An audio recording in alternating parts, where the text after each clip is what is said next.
Mini-vlog! For today's video nga ay pupunta kami sa bundok ng Tralala. Ay hala siya, uy, kalayo-layo man natin sa bundok ng Tralala, uy. Ay hindi pala, pupunta nga pala kami doon sa mismong bundok namin. Wala nga doon ngayon yung tito ko at may lakad siya. Kaya sabi niya, bisita-bisitahin doon namin yung bukid. Pero doon nga natutulog yung kapatid ko. Dahil nga walang tao doon sa kanyang bahay. Kaya pupunta kami doon ngayon. Sinakay ko na rin nga pala sa motor yung dalawa kong anak. Doon ko na rin sila liliguan sa bukid dahil mas marami ang tubig doon kumpara dito sa bahay namin mismo.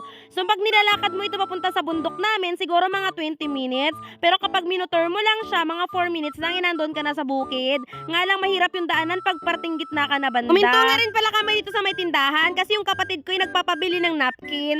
Tapos bumili na rin ako agad ng ice kasi sabi ko malayo sa tindahan yung bukid namin. Kaya mabibili na lang ako dito sa baba ng ice kasi nga masarap din uminom ng tubig kapag ka malamig. Lalo na't mainit ngayon yung panahon. Ito kasi sa bukid namin, masarap talaga magtambay dito. Lalo na't maraming puno ng mangga. Marami kang masisilungan, lalo na't mainit ang panahon. And mahangin-hangin din kasi sa bukid. Tapos ang isa pang kagandahan dito, wala na ring alikabok. Kaya mas gusto ko dito dahil nga may allergic rhinitis ako. Bawal na bawal talaga ako ma-expose sa alikabok. Kaya mas gusto kong tumambay dito sa bukid. Pagdating nga namin dito, inabutan ko tong dalawa na nagamuni-muni. Sila nga pala yung natutulog dito.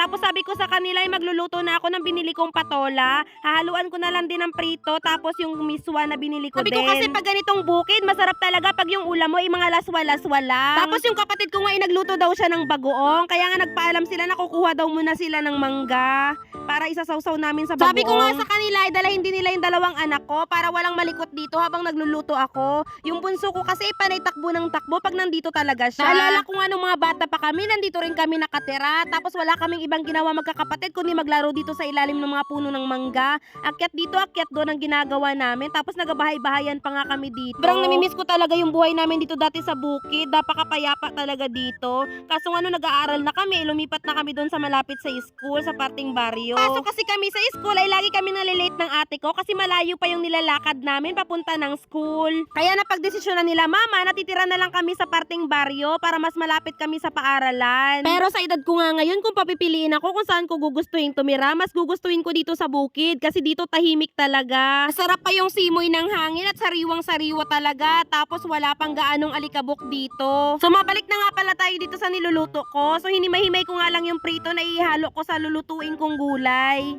Tapos tinanggal ko na rin yung mga buto at binigay ko dito sa aso. Kanina pa kasi yan siya nag-aantay, nabigyan ko siya.